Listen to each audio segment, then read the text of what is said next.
और मैं अभी पढ़ता and हूँ it is fresh. और यह ताजा है। The same manna they got for 40 years, it was fresh every day. और वही मन्ना जो उन्हें 40 वर्ष तक मिला वो प्रतिदिन ताजा मिलता था उन्हें, To teach us that the same Bible can be fresh every day to you for 40 years. और हमें यह सिखाने के लिए कि यही बाइबल 40 वर्षों तक हमारे लिए ताजा और नई सिद्ध हो सकती I है। can say that after 60 years, it's fresh even today. और 60 वर्षों के बाद भी मैं कह सकता हूं कि आज भी यह बाइबल मेरे लिए ताजा है। I get something new from the Bible even now. और आज ही मुझे बाइबल से कुछ नया प्राप्त होता है। So this is to teach you, verse 3, that man does not live by bread alone, but by every word of God. और यह तुम्हें सिखाने के लिए था कि मनुष्य केवल रोटी ही से नहीं परंतु हर एक उस वचन से जो परमेश्वर के मुख से निकलता है जीवित The रहेगा। first words that came out of Jesus' mouth. सबसे पहला वचन जो यीशु के मुख से निकला। And it's because you don't have that you're not strong. और इसलिए कि आपके पास नहीं है इसलिए आप मजबूत नहीं हैं। And in fact, this is the proof that you're really born again. और यही तो एक प्रमाण है कि सच में आपका नया जन्म हुआ है। When a baby is born, जब एक बच्चे का जन्म होता है, you know what the doctors listen for first? सबसे पहले डॉक्टर किस बात को सुनते हैं? Is the baby crying? कि क्या बच्चा रो रहा है?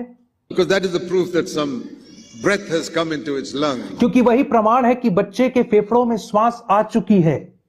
That is the first thing everywhere in the world a doctor looks for. और यही तो सबसे पहली बात है जिसे डॉक्टर एक नए जन्मे बच्चे में सबसे पहले देखता है। Inside the mother's womb, the baby was not breathing. और माँ के गर्भ के अंदर बच्चा जो था वो श्वास नहीं लेता था। It cannot breathe because it's in a liquid. वो वहां पे श्वास नहीं ले सकता था क्योंकि वहां पे एक लिक्विड में था। As soon as it comes out, it must start breathing. जैसे वो बाहर आता है तो उसे श्वास लेना अनिवार्य If है। it does not breathe, it will die. यदि वो श्वास नहीं लेगा तो मर जाएगा। And that's why sometimes the doctor hits it to make it breathe. इसीलिए कई बार डॉक्टर उसे मारते हैं ताकि वो बच्चा श्वास ले सके। Sometimes you have to pump the chest of the baby to make it breathe. और कई बार आपको बच्चे के छाती को दबाना पड़ता है ताकि बच्चा श्वास ले सके।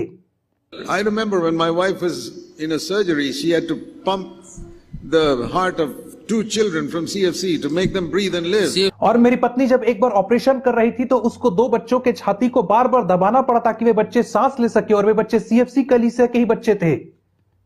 They were all purple and they had to be pushed and my wife took some time to get them to breathe. और वे बच्चे नीले पड़ गए थे लेकिन मेरी पत्नी को उनको बार बार दबाना पड़ा उनकी छाती को ताकि वे श्वास ले सके और वे फिर जी पाए। Otherwise they wouldn't be alive today. They would both be dead. अन्यथा वे दोनों बच्चे आज जीवित नहीं रहते, वे मर गए होते। But they are both alive today. लेकिन आज दोनों जीवित हैं।